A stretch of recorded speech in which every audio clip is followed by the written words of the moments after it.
Rare is the remake that has a reason for existing. Bel-Air more than justifies its purpose. Is it even the Fresh Prince of Bel-Air if there are no parachute silk pants, laugh tracks or Carlton dances? Will Smith's seminal 90s American sitcom has had a makeover, and you'd barely recognize it if you didn't know what you were looking for.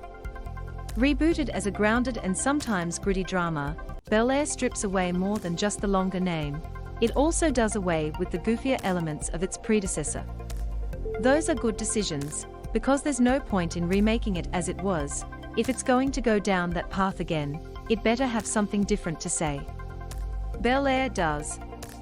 More interested in issues of class and race in modern-day America than the original, the smart and compelling Bel-Air justifies its own existence with its fish-out-of-water story about a teen who moves from the streets of West Philadelphia to the gated mansions of Bel-Air.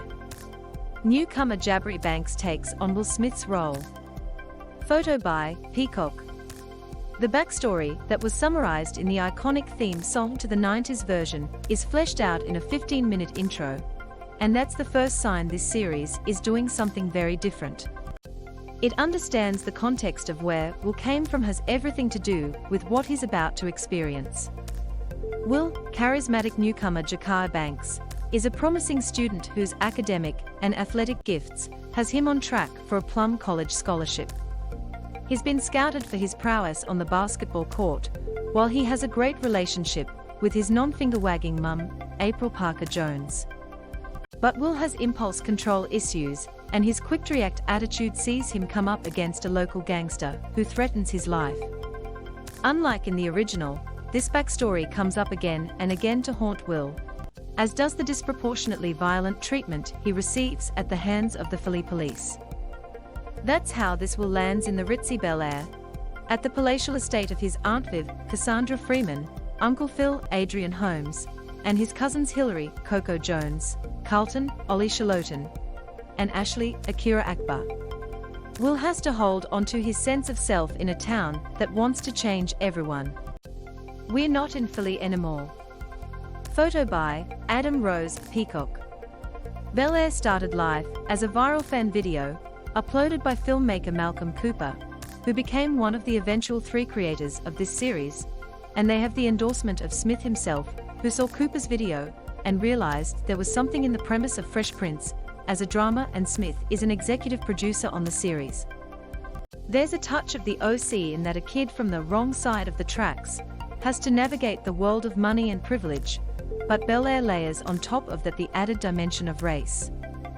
That's best embodied in the fractious relationship between Will and Carlton, a dynamic that is much pricklier than its comedic counterpart. Bel-Air is delving deep into the different experiences of race when there's money involved.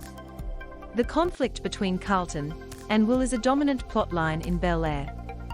Photo by Evans Vestal Ward, Peacock. A scene in one of the first 3 episodes encapsulates this thorny dilemma.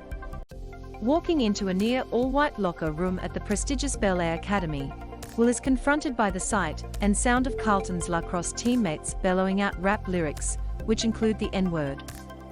Will is incensed at hearing the word come out of the mouths of rich white boys, whereas Carlton has no beef with it, leading the cousins to a blow-up about who can and can't use the N-word and in what context. Other storylines involving Hillary being asked to tone down her spicy brand or Phil's disconnect from the African American during his run for district attorney points to a series that is conscious of the conversations it could spark.